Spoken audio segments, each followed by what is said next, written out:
La vérité. La vérité est l'objet même de la philosophie, qui se définit comme sa recherche. Le philosophe recherche en effet la vérité au sens absolu, c'est-à-dire la vérité ultime sur la réalité. Il faut bien distinguer cette acception du mot vérité de son sens courant comme vérité relative, propre à un domaine particulier de la connaissance. Ainsi, par exemple, on trouve des vérités en sciences physiques, des vérités mathématiques, des vérités historiques, etc. Mais dans tous les cas, ce qui caractérise la vérité, c'est son caractère universel. La vérité vaut en effet partout et toujours, et elle est toujours unique, tandis que l'erreur est multiple. La vérité n'est pas seulement d'ordre théorique, elle est aussi d'ordre pratique, c'est-à-dire qu'elle concerne l'action.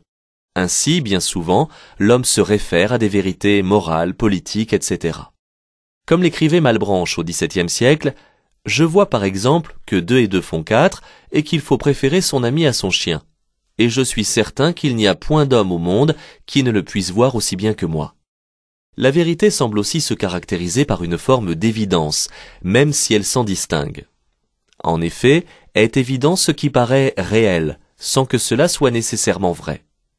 Par exemple, s'il est évident que le Soleil tourne autour de la Terre, cela n'est pas vrai. C'est l'inverse qui a été démontré comme vrai par la science physique. On voit donc bien là que la vérité est ce qui nous permet de saisir le réel tel qu'il est. La vérité est ainsi bien cette adéquation de l'intellect et de la chose dont parlait le philosophe médiéval Thomas d'Aquin. Elle est la preuve que l'homme peut comprendre objectivement et universellement la réalité, et donc qu'il n'est pas condamné aux opinions relatives et particulières, aux mensonges et à l'erreur.